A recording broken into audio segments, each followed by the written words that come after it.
Hello, coming up on Media and Society today, communication and a battle of ideas form part of the ANC's policy talks this weekend, and we look at what the governing party's policy says about the media and whether that's put into action.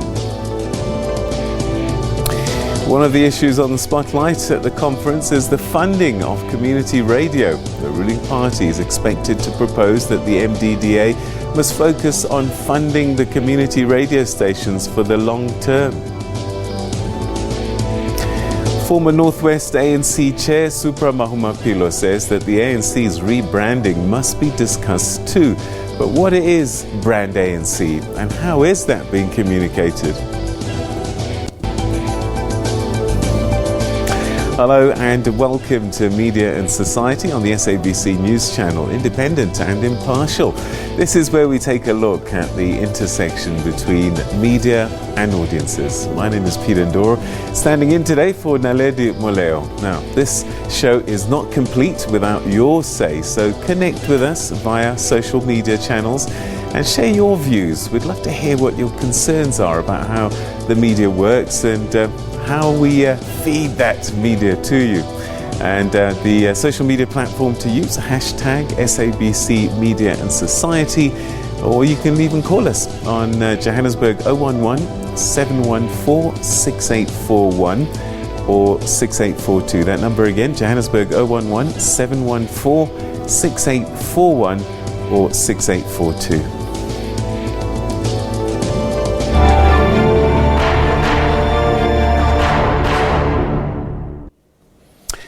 Now first, let's cross to SABC News reporter Samkele Maseko, who's at Nasrec in Johannesburg, where the ANC policy conference is currently underway. A very good morning to you, Samkele.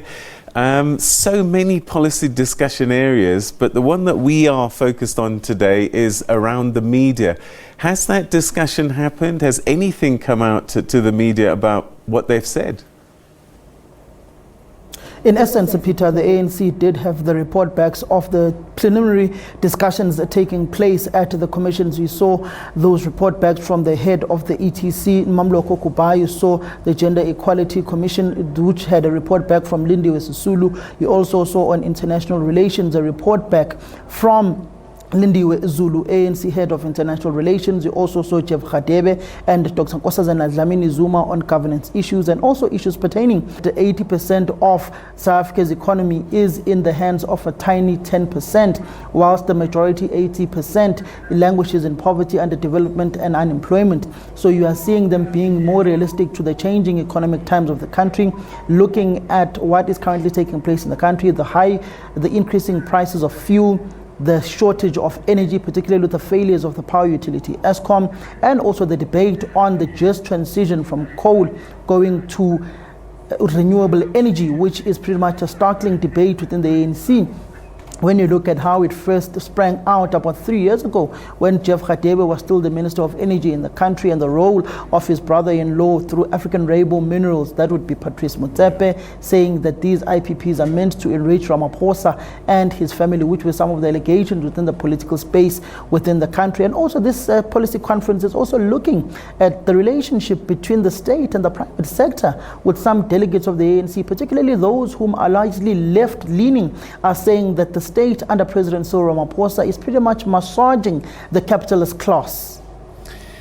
And I just again wonder, are there undertones, given the shift in power that have taken place over time, going below 50%, local government elections, another election cycle on the horizon? Do you think some of this refinement is really more about the eye on the prize and trying to survive?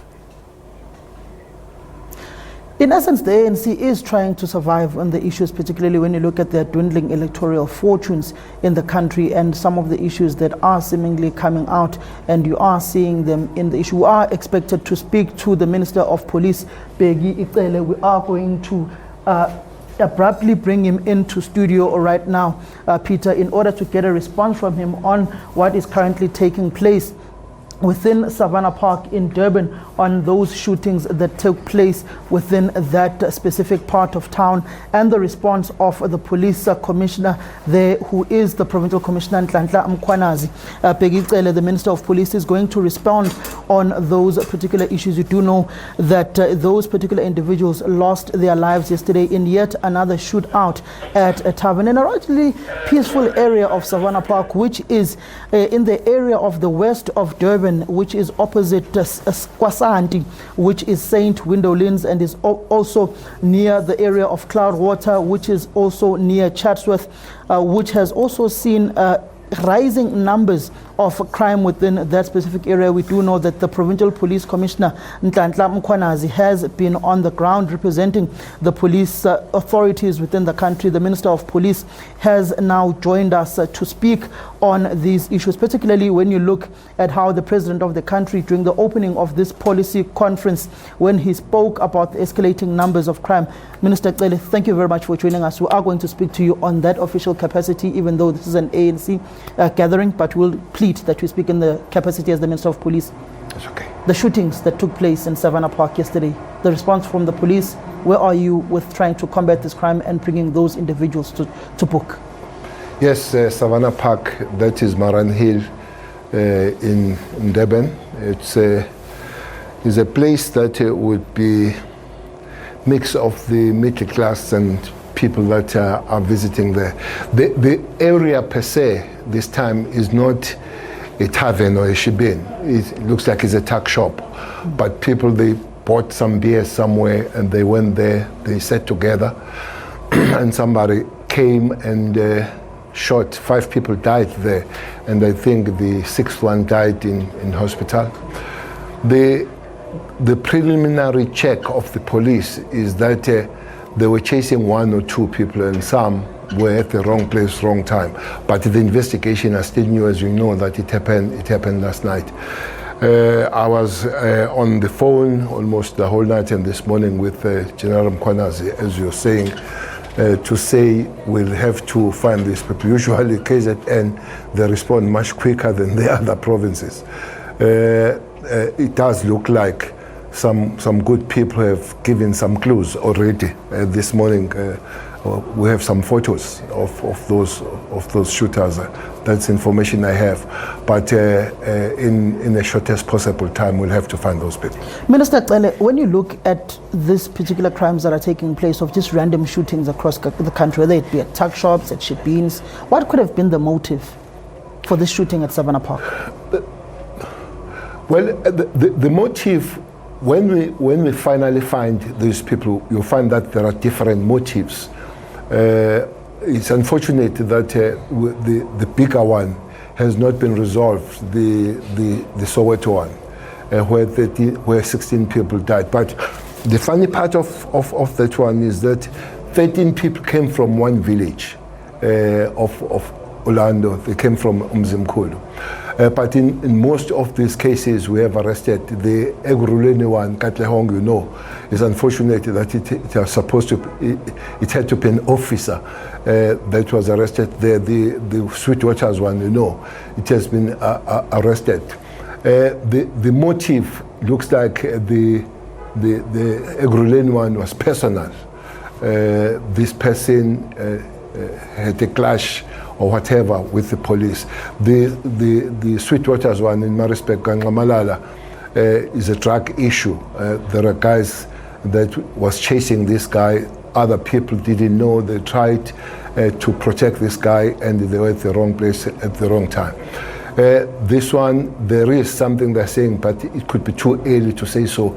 We need to allow the investigation to take place. The one that happened at Mamelodi, where somebody came and shot somebody, there were just a personal clash. The question was money there. One was chasing money with the other one. The other one, I think that is another township in Pretoria. Just got there. It was dark, open fire, shoot. So there is no standard motive, Samgelo, to say this will be a modus operandi. What we could look at it now, 2 things. is availability of illegal firearms. Look like they are there, and all of us will have to really work on that as the police. But secondly, would be kind of the copycatting, with an understanding that maybe these people, they know where to find these people, and unfortunately they find those targets and those people they are pursuing where there are other people, and other people, they seem to be at the wrong place at the wrong time.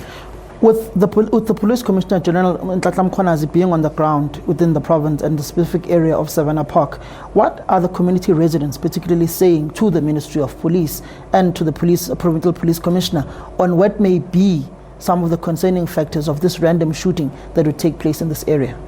Well, that area is not normal in the Savannah Park. It's one area that you don't hear much crime from that place. As I say, it's a place that one would know very well, Samgelo, Savannah Park. It's, as you say, random, and they're investigating until they find out. We haven't spoken to the community, and what we're trying to do now is to pursue these people. Community is coming, and as I'm saying that already, there are people from the community that have given some form of information, including some photos of these people that they will think can give us the clue that these are the people. We'll be talking to the community later, but our first prize now is to pursue and find these people. Are you also going on to the ground, to the area today? Well, I was speaking to Mkhwanazi. We're assessing if there is a need, but for now, I think today I'll be meeting the victims of West Rand, because we are still pursuing that case.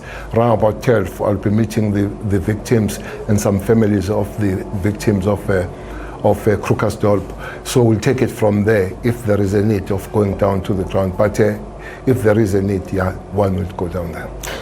Mr. Qele, with all due respect, are you not, as the police, seemingly finding yourself on the back foot on the issue of combating crime in the country?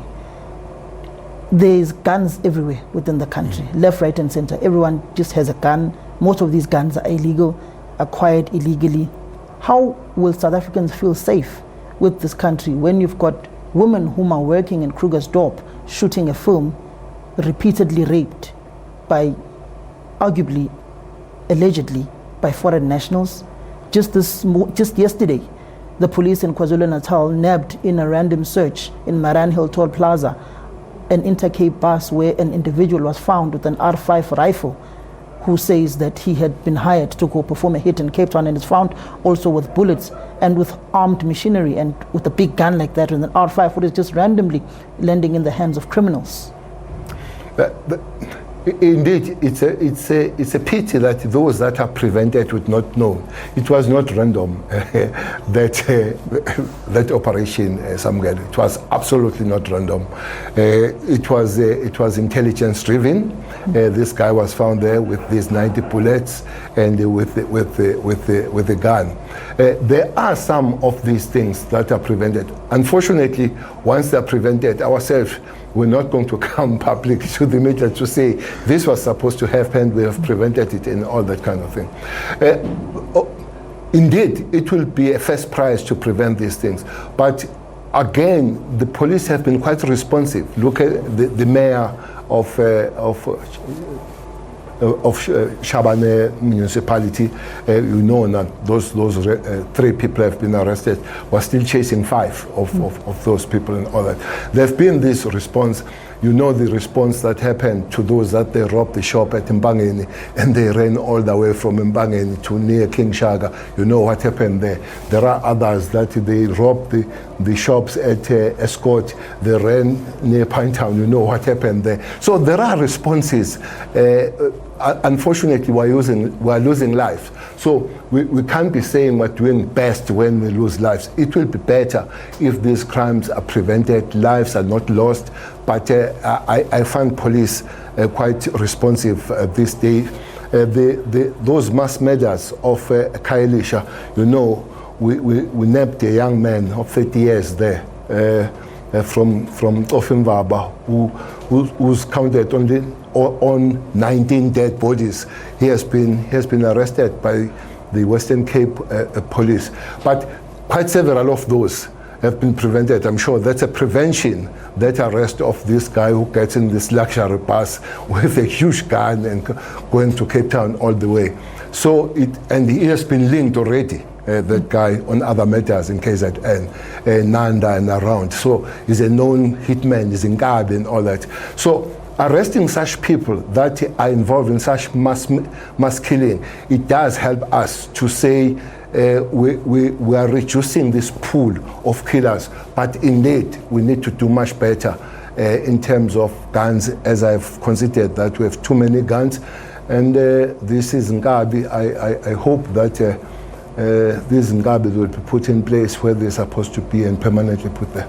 I'm told that Ngabi was paid 800,000 rands for that hit in Cape Town, Minister Cele. That is the Minister of Police, Peggy Hamilton Cele, speaking on those shootings, that shooting that took place yesterday evening in Savannah Park, killing those 6 individuals there randomly at that tuck shop that is in between the road of Mbanza and Ngele Road, within a very quiet area of Savannah Park, which is near Kwandengezi, Clarota, Gwasanti and Shellcross.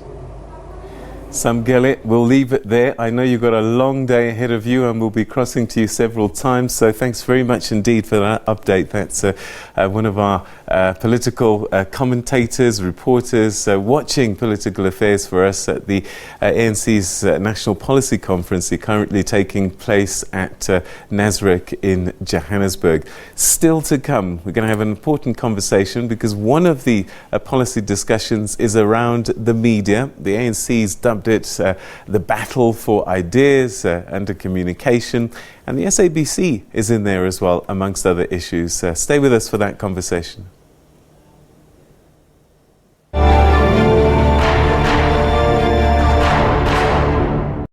African National Congress has been engaged in discussions around its policy on many issues ahead of the party's December elective conference.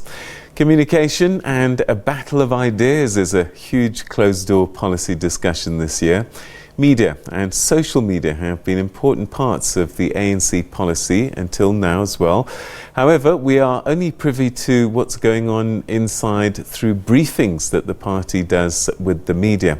And to discuss how the ANC views the media and social media and perhaps what could even come out of those communication policy discussions, I'm now joined in studio by Samkelo Mokine, who's the Deputy Chairperson of Save Our SABC, or SOS. And we also have somebody who's no stranger to the SABC, having worked here for many years, Enoch Sitole, currently lecturer at the Wits Centre for Journalism. Gentlemen, to both of you, welcome. Thanks very much indeed for joining us. Thank you. All right, same question for both of you to start, and I'll start with you, Mr. Sitole. Should the ANC be discussing the media, the role of the media at its policy conference? Well, the discussion is really open to anyone to have. And the ANC should be discussing that. The unfortunate thing is that it's not a new discussion. In Polokwane, for instance, in 2009, the ANC discussed this issue, and the proposals that you see in the current documents were discussed and made in Polokwane, even far back. ICASA, the then IBA, which is now ICASA, discussed this issue and made similar recommendations. That is that the SABC should be a true public broadcaster, not a commercial public kind of broadcaster. Of course, what has been the problem is that the government can't come with the money. You cannot make that kind of decision and statement without paying for it. The government has to come with the money, and it hasn't come with the money. So it is fair that they are discussing the issue. I would hope that one day the government will come to the party, provide the money to ensure that the SABC is a true public broadcaster. I mean, we have 11 languages in this country, but they cannot be treated equally in public broadcasting simply because there's no funding for it. And that's not fair for some languages. And that has to be dealt with. So the ANC, I would assume, when they discuss this, they will one day decide Not decide to agree, because they've agreed that must be the case. Decide to put money on the table for public broadcasting. There is no issue about it. I mean, internationally, public broadcasting is funded publicly with public money in the form of government money or TV licenses. Of course, we know TV license funding is not working in our country. It's worked in some countries, but many countries are also having, even Japan. We'll talk a little bit more about funding just now. I just want to get an overall sense at first. And I suppose if we assume that the ANC is the governing party and will be the governing party, it stands to reason that what they decide is likely going to affect us as citizens. And so perhaps we need to be paying attention to what they are discussing. Yes, indeed, we should, and they should be discussing it. But as highlighted, the problem is that you can't discuss until the cows come home. At some point, you have to have policies that are implemented, and we are very keen on a finalization of the financial model for the SABC. So all the activities that have improved at the SABC can extend to enhancing the institutional and editorial independence of the SABC. Should this discussion be happening multi-party? Because the public broadcaster belongs not to the ANC, but to everybody. And it may be that the ANC won't even be a majority party in the next election cycle. So should they be discussing what they're going to contribute to a multi-party conversation? Yes. Of course, as I said earlier, this discussion is old. In 1995, the then IBA, which is now ICASA, recommended government funding for the SABC. In other words, it recommended a mix of commercial funding through advertising, TV licenses, and government funding. We went to Parliament, where all the parties were, and a decision was made that indeed the government should fund the SABC. Then it was said it should provide project funding. For example, when there are elections, when there are big broadcasts that are needed to be undertaken, the government should fund. But of course, they say the government has not been providing that funding. In spite of that decision, there's a decision in Parliament, made by Parliament, by all parties, that the government should fund the SABC. So this discussion is not new. It should go back to Parliament. And Treasury must or should be compelled to provide fund. Bailouts don't work. The SABC is in a competitive environment. It needs to bring in new technologies all the time, expertise all the time. It can't work on bailouts. It has to know that next year, the following year, and the other years, we'll have so much money to spend on technology, etc., etc. Therefore, funding must be guaranteed by the state. I'm not a believer of 100% funding from the government. It probably won't be possible under our financial situation. Many countries in the world don't quite do that. But there should be, let's say, 40-60%. 40% from the government, 60% from advertising. That will be probably enough to enable the SABC to do public broadcasting in a way that is sustainable and not always rely on commercial funding, which by the way, sometimes we are concerned about. If we say if there is state funding, there will be interference. But if there is commercial funding, there's also interference from the commercial players. I mean, when you make a program with advertising in mind, what do? You make a program that attracts attracts advertising. So that way, the advertisers are influencing. Okay, let me give a word to Mr. Mokine as well. What do you see as the ideal funding model for the SABC? One that promotes the things about public broadcasting that may not always have a commercial interest, but at the same time, could it be sustainable? Yeah, we look at it as a split. Government providing the bulk of the funding to ensure that the SABC is sustainable and people do not have to pander to the whims of too much of a commercial push. And so we see it as government with the bulk of the funding.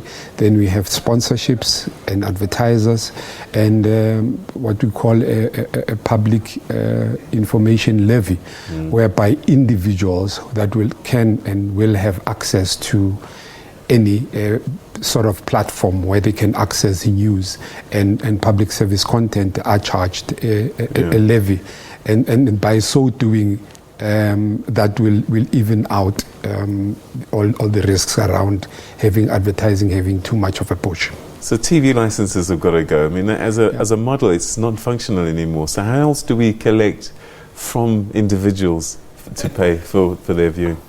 There are many models, but it's interesting that in Switzerland, in 2018, they had a referendum on TV licenses, and 71% voted to keep TV licenses. That's so while we say it's not working, it's working elsewhere. In Britain, there's a debate about abolishing TV licenses, but the issue is the cost of collection and the delinquency here in South Africa is it's huge. So in the long term, TV licenses might go. In other countries, in Spain, there are no TV licenses. The public broadcaster there is funded from levies that are paid by private broadcasters. In Switzerland, they've abolished so-called TV license system, but what happens is that people are paying 1% of their income.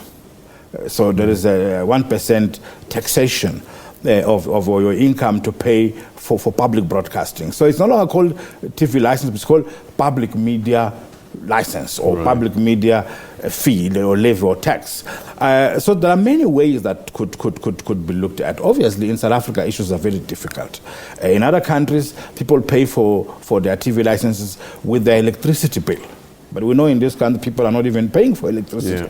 So it's going to be a problem. It has to be, the money must come from somewhere. Yeah. We can't just say the state must pay. The state must discuss and find ways of raising that money from somewhere. I would think that TV licenses, the model is a bit outdated. It's not working well. Even if you were to, there was a discussion not long ago about DSTV helping the SABC collect TV license. But DSTV has what, 1 million or so subscribers? Yeah. That also won't pay. So ways must be found, but there must be funding for public broadcasting. All right, let's talk a little bit about the pressures between political parties and the broadcasters. The ANC talks often about, and in fact, one NEC member, particularly after the last election, said that the SABC was responsible for their losses because there was a campaign against them. And I just wonder how we manage this, because reporting, and sometimes it's not flattering, they're probably sitting there. We don't know what's going on inside there. But if an ANC NEC member said this in public, it might be a discussion point, and that might be a fear for us. Yeah, but there are, if there are problems with coverage, there are platforms in which you can complain. So there's no issues that you should wait up until the elections passed and then start pointing fingers and saying you've cost us these elections. I think it's exaggerated and plays into the hands of the attacks that we see against journalists, whether it's going to be SABC or journalists from other entities. I mean, what has happened in the Free State, all this plays into those kind of attacks, and in as much as everybody else should use platforms to complain, the SABC and the governing party are no exceptions. I followed that unfortunate discussion. I used to be head of news here. I was attacked myself by political parties, claiming that we supported the ANC. Now it's interesting to hear that the ANC was made to lose by the SABC. So that debate will always be there. In many countries, it happens. It shows that the SABC is probably doing the right thing. The SABC's role as a media institution, as a public broadcaster, is to hold those in power accountable. They can't express. In fact, I remember having a discussion, a casual discussion with President Mbeki, where he was saying that he doesn't want to be supported by the SABC. He said that in a discussion. He said he doesn't want to be supported by it. He says he wants a credible SABC that is critical to the government. And that should be the way. So if the ANC feels that the SABC made them lose the elections, I think they are completely wrong. They are missing the point. Social media has made quite a difference, I think, in the way news is disseminated. What do you think should be being discussed in terms of social media and its role in the social discourse? We're part of that game as well as a public broadcaster.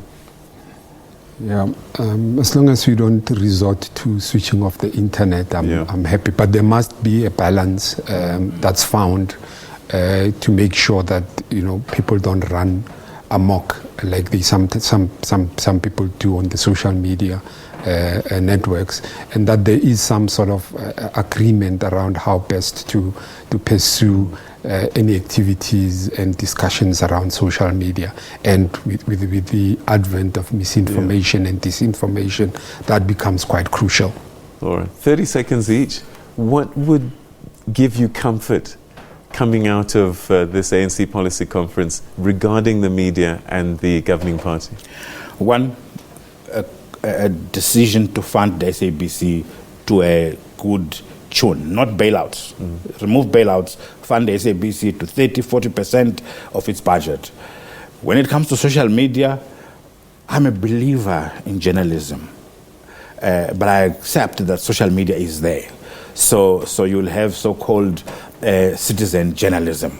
But I think, I don't think the ANC or the government should do anything to limit social media. It should be allowed to run, but journalism will always prevail because it is the function of not only gathering information but verifying it. Social media doesn't verify.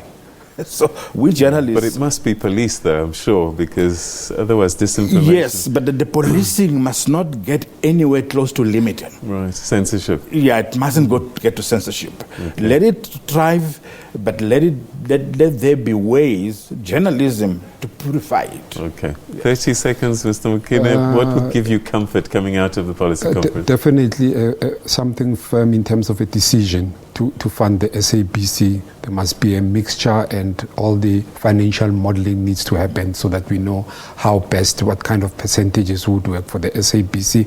And the issue of local content as well is quite an important issue, whereby the SABC spends about 42% of its budget on salaries and 22% on content, which can't be. With most broadcasters, it's almost the other way around. So that needs to be looked at. And finally, we also need to introduce all sorts of mechanisms to make sure that financially the SABC is made even more competitive and reacts and responds well to a competitive environment. All right, gentlemen, we're going to have to leave it there. Run out of time, sadly, but thank you so much for coming through and sharing your thoughts with us on this very important issue. Thank you to both of you. Thank you very much. Thank you. All right, that was Samkela Mokine, Deputy Chairperson of Save Our SABC, and Enoch Sotore, a former senior figure here at the SABC, currently journalism lecturer at Wits Centre for Journalism, and also a PhD candidate, I must tell you. Stay with us. You're watching Media and Society.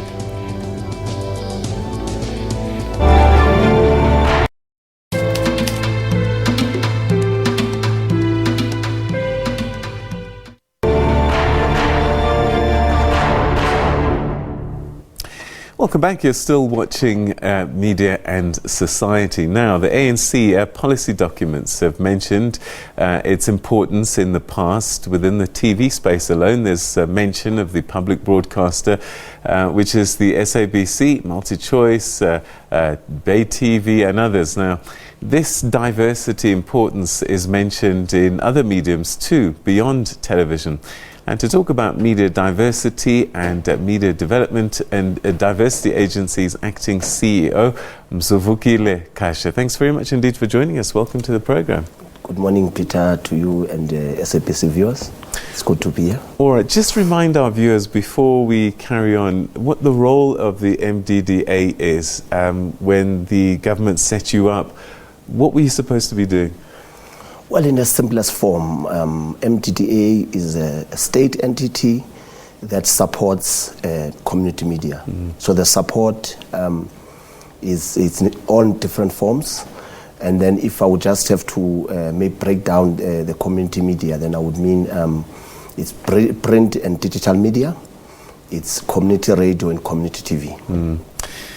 The ANC policy conference document talks about you focusing on community radio, making it more sustainable. Does that mean you've been failing in your mandate? No, not quite, Peter. I think sustainability, I think there's been a different interpretation of what sustainability is. Perhaps it's important that we explain our own understanding of sustainability from the MDDA perspective. So for us, sustainability is, I think, in 4 dimensions. One is that there must be infrastructure rollout, meaning that the radio stations and TV stations must have equipment, so that they enable them quality output. The second one is capacity building. We must ensure that there's enough capacity buildings in these outlets, content development, as well as just having the skills to actually run the different outlets. The third one will be compliance. I think it's utmost key that this, again, we must adhere to all compliance, to statutory compliance, also compliance to regulators like ICASA. And the fourth one is obviously proximity now to economic opportunities. How these projects are situated and whether there will be opportunities for them and support to ensure that they are sustainable. So it's in those four elements. And what we have done as an agency as well is that we started a sustainability research project. And we should be finalized by the end of the year, the actual model, which is obviously going to guide the community stations on how then they become sustainable. So how do we explain the current failure rate? Community radio stations not making it, not being sustainable. If you've been doing your work as you've described, why are they not surviving? Look, I think I think obviously the first one was the issue of sustainability. I think one of the, and I think I've been reading media as well saying that we should fund these stations for a longer term. And I think for us that is not the answer. Because if you fund a person for a longer term, what happens after 3 years?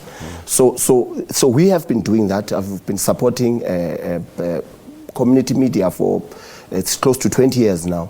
But the issue, which has always been a what then do we do after we leave our funding comes to an end? So I think that's where the sustainability issue comes to play.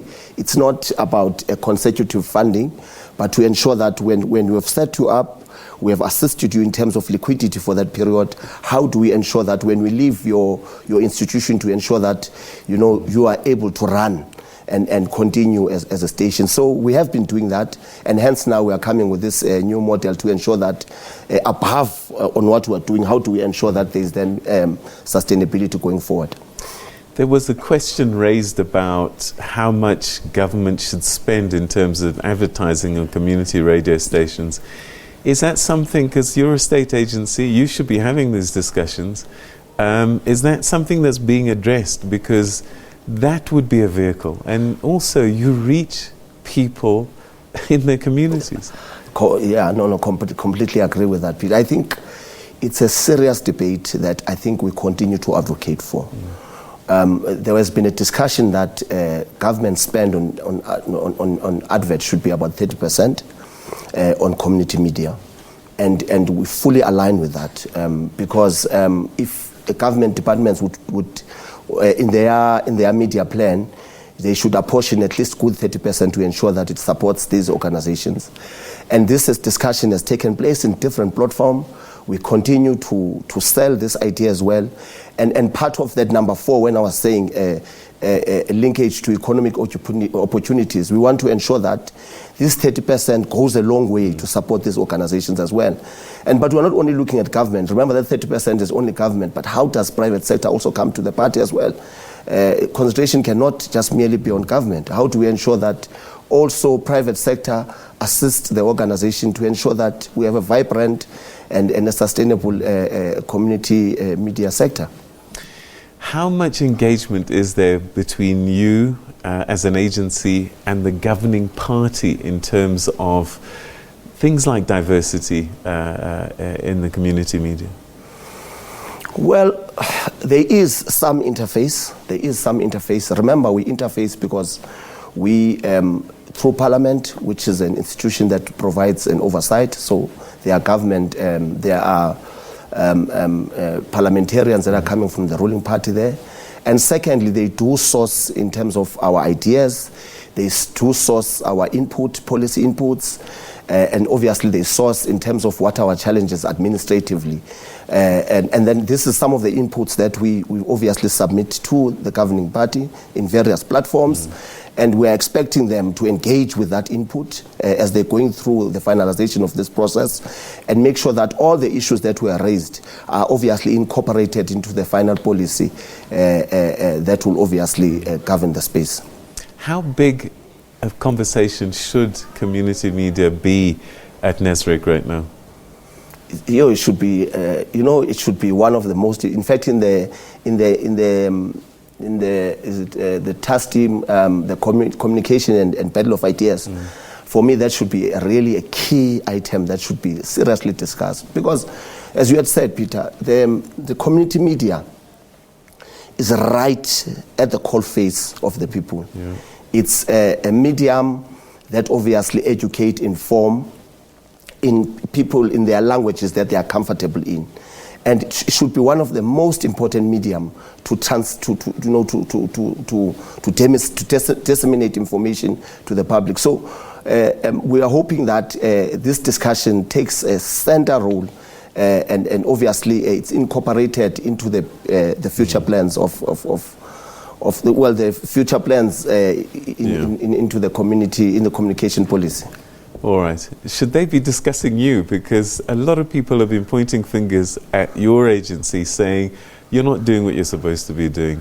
There's infighting, there's politics, all sorts of drama that you're focused on instead of focusing on what you should be doing. And there's even talk of things like conflicts of interest, for goodness sake. Well, I think, Peter, MTDA is not immune to challenges like any other institutions. I mean, we've got our own internal challenges. And I think we are trying our utmost best to deal with them. I think some of these processes that are taking place, in fact, is also, an expression rather that something is happening. But I would not come and say we don't have challenges. We do. But I think our focus remains as an institution to ensure that we support community media. I mean. Whilst we're having all this infighting, but if you would have put a deep stake in the community and ask in terms of what we're doing, they will be able to respond by saying that we continue doing the work. So the infighting does not deter us from actually doing what we're supposed to be doing. But it is there, and we're addressing it as an institution, and hopefully, we'll go over, we'll really go over, they call it over the bridge. And will not have this publicity. All right. On behalf of all the community media, we wish you the best with that. Thank you so much. Thank you for joining us. Thank you so much, and giving us your insights. Thanks for your time. Right. Thank you so much. All right. Okay, we'll leave that conversation on the Media and Diversity Development Agency, Development and Diversity Agency, MDDA, speaking about community radio. And that's one of the questions that the policy conferences will be addressing. Now, former ANC Northwest Chairperson Supra Mahumapelo says that he's submitted a paper on rebranding and the renewal of the ANC at the policy conference. And to discuss the brand and the ANC and whether rebranding is needed, as Mahumapelo says, is reputation management expert Solly Moeng. Thank you so much indeed for joining us, Solly. Welcome to the program. Hello, Peter. Lovely to talk to you again. It's been a while. Yes, it has been indeed. I'm curious. You know, when I studied marketing, branding was a big thing, and I just wonder, because a brand should tell you exactly what that organization, that product, or whatever it is means, and it should make me feel something. Are we clear about what the ANC brand is in 2022? No, look, brands also, they get born or created, they mature over time. Some brands also get to a point where they are no longer relevant to the environment around them. I think the ANC is at that stage where it's no longer relevant for the challenges facing South Africa. It has to speak to the hearts and minds of South African. It has to appeal. It no longer has that appeal. There is no way that a very conflicted African National Congress, which is implicated in so much wrong that has brought South Africa down to its knees, can still recover. I don't know what they mean by rebrand. Is that changing the colors, calling it something else? It's too late. I think that what is relevant is what can help South Africa stand up again and achieve realize its potential. And that is not going to come out of the African National Congress, whatever they decide to call it, whatever colors they decide to hold tomorrow, because they're conflicted. I mean, we hear from time to time, the president himself talked about, in his speech at the opening, he says, the ANC should live up to its role as the leader of society, developing policies that relate to lived experiences of our people. And we heard also from the ANC national spokesperson earlier in the year, the ANC's brand is as a servant of the people and leader of society. And I wonder, if you're a brand manager, how do you get that message across? Because clearly they're not getting that across.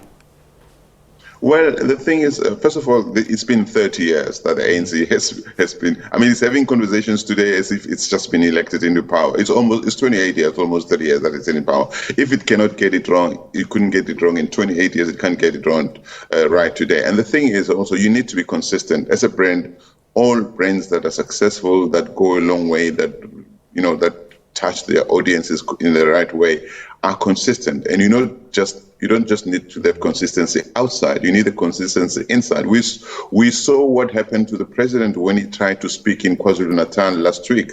His own people don't respect him. He also has all these issues around Phala. People suspect him whenever he talks about energy solutions. People say, "What about Patrice Motsepe?" So there are.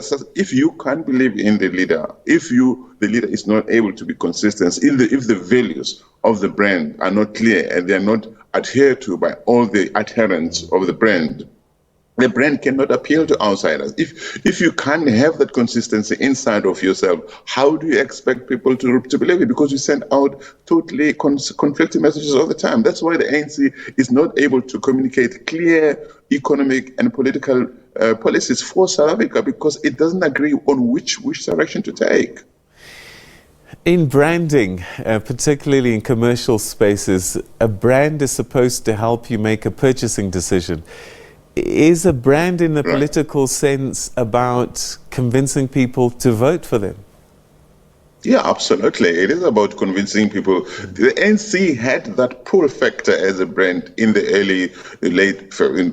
late 80s, early 90s for much of the time, because it was able to convince voters that it had the solutions that would help South Africa move as further away as possible from the painful apartheid past. But it has lost that appeal. It cannot appeal. It cannot convince. I think there are increasing numbers of South Africans who are beginning to say, wait a minute, are we sure that we have not been caught up in a political Ponzi scheme all this time, ran by the ANC? South Africa has been turned into an animal farm. It's just for ANC people. If you're either with the ANC or you are the enemy in the way they do things. There's no way that I can see the ANC recovering as a brand. It has to relinquish power, lose power, and hopefully go into some bush and recover. They decide what it wants to be known for. If it can't decide what it wants to be known for, it can't convince anybody else that it wants to be known as X, Y, or Z. And while it holds on to power, it's all about who controls the power, the resources of the country. It's no longer about how best to be delivered to the people of South Africa. All right. The ANC is a spoiled brat, but it's also that abusive partner who has been staying there all the time. Whenever the abuse says, I'm going away, he comes up with more presents. You're going to see also things being given to black people ahead of 2024 so that they get convinced it's only the ANC that can do these things for them. But no, the ANC needs to go. It needs to recover elsewhere if it wants to recover. Solly, I wish we could have talked for a bit longer on this. Very fascinating thoughts that you're sharing with us, but sadly we're going to have to leave it there. Thanks so much indeed for joining us. And that's where we say goodbye. Thank you very much indeed for watching the show, and join Naledi next week for another edition of Media and Society. Goodbye, everyone.